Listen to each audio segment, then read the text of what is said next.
Hi, I'm Emily Taylor. I'm the creator of Collage Quilter. Today is the introduction video for the Harvest Quilt-Along project. So today we're going to talk about supplies and fabric selection. That's what we're doing. Today is July 23rd, 2019. Okay, so first of all, to get started on Harvest, let's talk about supplies. What you're going to need is, number one, your pattern. Patterns are available exclusively at collagequilter.com. You either have the option to download each veggie independently, or you can purchase the entire physical pattern, which is all 6 veggies. So it's your choice. I wanted to make it as easy as possible for those who are joining us that live internationally outside of the country. I know downloading sometimes is a lot easier than shipping. So anyway, get your pattern at collagequilter.com. Now, when you have your physical pattern, what you're going to do is cut away each vegetable. And you can see, like, it got kind of ratty down here. That doesn't matter, because what we're going to do is just collage this using the gray tone as a guide for fabric selection and fabric placement. And then we'll be cutting away each vegetable and putting them on a different background. So for the next couple of weeks, we're going to be focusing on the tomato and the pepper. So I've got these two in front of me, and we're going to talk about fabric selection for these two, and those principles of fabric selection will apply to all the vegetables. Okay, so let's see. We've got our pattern. Then the next thing you're going to need is a great pair of scissors. I love these Karen K. Buckley 4-inch perfect scissors. They cut through fabric like butter. So these are also available on collagequilter.com if you're interested, or you can find them at other local quilt shops. You're going to need some glue. So I recommend for this project, we're going to work with permanent fabric glue. I really like this Aleene's Original Fabric Fusion, which is a permanent fabric glue. You can purchase this at Amazon.com or your local quilt shop. That, you're going to need lots of fabric scraps, and then eventually you're going to need some fabric or some thread, because we are going to do each of these as a quilt as you go project. So as an example, this one is all ready to add to the finished quilt. I just wanted to get this one ready to show you. So it's all been quilted. I used multiple different colors of thread to match the fabric that I selected. And then I've even embellished it with some fun yarn that I have. So we'll talk about finishing it later, but the purpose right now is to just talk about supplies that you're gonna need. So think thread in the future, in a few weeks from now. All right, so let's get started. Excuse me, I'm just coming off of a stupid summertime cold. Okay, let's talk about fabric. Let's start first of all with the tomato. So if we look at the gray tone of the tomato, we can see there's the main mid-tone red that we're gonna need. There's a little bit of a shadow, and then a little bit of a highlight. So we're talking 3 different values of red. That means we're gonna create 3 value sets in our red. So what I'm gonna do is I'm gonna take my fabric. I've just kind of got a jumble of fabric, and I've got lots of fabric scraps. I always start with my smallest scraps first, but I pulled a few of these others out as well. So it's normally easiest to kind of be able to separate. It's easier to see what's on the either end of the spectrum. So remember, if we're thinking about a spectrum from light to dark, it's really easy to identify the light and the dark and throw the midtones in kind of at the end. Or you can start with the midtones and say, okay, that's a good midtone. All right, so I've already picked out some of my darks. I have about 3 dark fabrics, okay?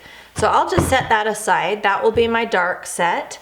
Then I'll go to the next set, and I've just picked out, a bunch of fabrics that I like. I love to incorporate batiks with prints, and I actually love to throw in kind of a really fun something.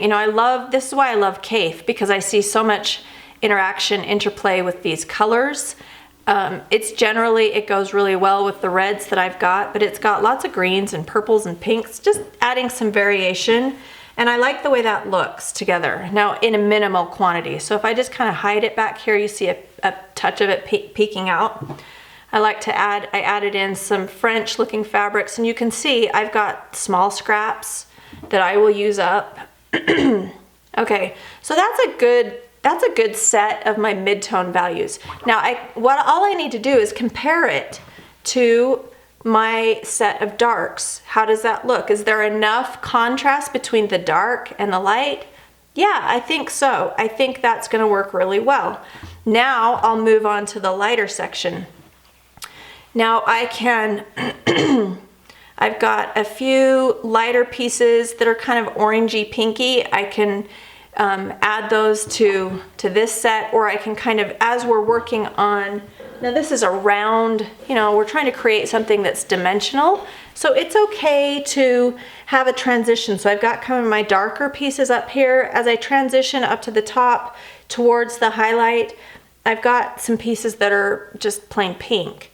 So it's okay to just play. We're playing with fabric, we're painting with fabric. So even though we're working on getting 3 sets, if you end up with some pieces that are kind of a 4th set of values, that's fine.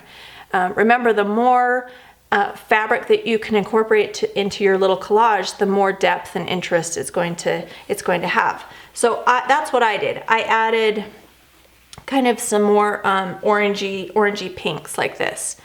All right, and you can see they're pretty distinct. And so it creates a nice transition up to the highlighted area. Now for the highlighted area, I've got some really, really pale peach and some pink. And sometimes if you don't have color in your stash that you think is going to work, it's a really fun and easy thing to have a fabric do double duty. So this one, all I have to do is flip it over. Use the reverse side. Think about using the reverse side to push that spectrum so that you have a good spectrum of color that emphasizes the light end of the spectrum. So you can see I could add this here in kind of a, transition area. And then when I flip it over, it's pretty bright. So that makes a good highlight. And for the highlight section, I only need a few pieces. And in fact, most of these are the reverse sides of fabric. Okay, so that's what I've got. I've got then, generally speaking, 3 sets. Let's get my darks over here. 3 sets of values. All right, and that's all I need to get started on the red part of the tomato. And I'll just pick out the green on the tomato, and the pepper is so small that I only need a few little pieces. So again, I'll go to my scraps, and I like having a variety. I like the contrast between some of the light and dark. I want it to have a little bit of depth.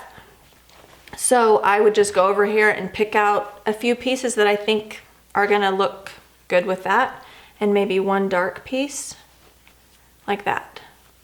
So that's kind of what I think I would end up using, something like that for the greens in the stem. And again, it's not very much, it's just a touch. Now we'll do the same thing. So then you're ready to get started on your tomato.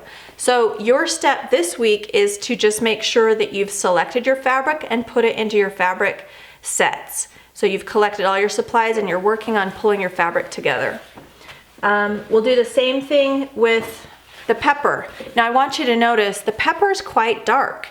There are 4 value sets in the pepper. So I did my pepper yellow, and it really, because this is so dark, you can see through the yellow just a little bit, and it toned down the brightness of the yellow, which I actually like. But you can choose to do a green pepper or a red pepper.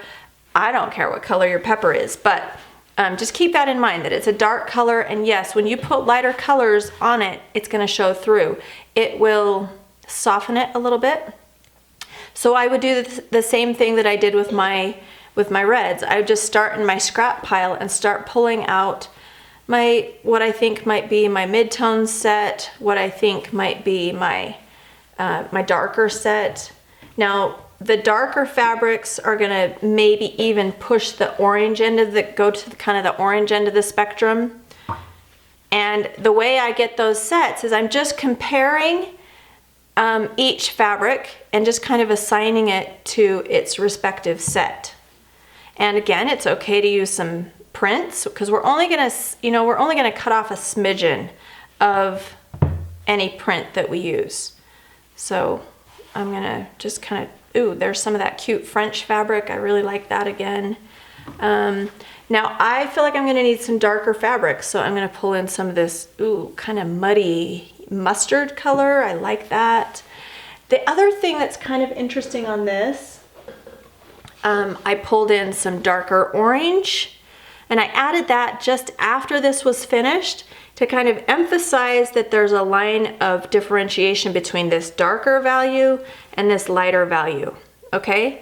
So that's your challenge now, to pull together your different value sets for your yellows or whatever color you choose to do the pepper. And don't forget that you can use the reverse side of a yellow to get a really nice highlight. And then you'll select the greens. That can just be a variety of greens.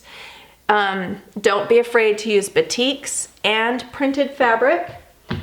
Now for the important stuff. We are doing a giveaway in the next few weeks. We're going to have giveaways every month of this Collage Quilt-Along. So here's how to enter the giveaway.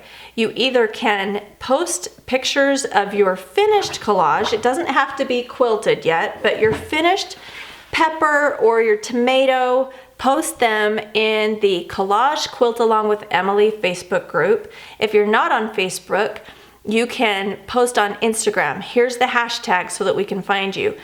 Post on Instagram on your account, and just, if you can tag collage.quilter, that's me, and then I'll find it, or we'll look for the hashtags. Hashtag veggies, or excuse me, hashtag harvest veggies and hashtag harvest quilt. So hashtag harvest quilt, hashtag harvest veggies, and that's how you can be entered in to win some free fabric, free scissors, free thread. We're gonna just have some fun with this. And I really wanna see what you're working on. So I hope you'll share and post your stuff on social media. Let's see if there's anything else. Emily or Amelia, can you think of anything that I've forgotten?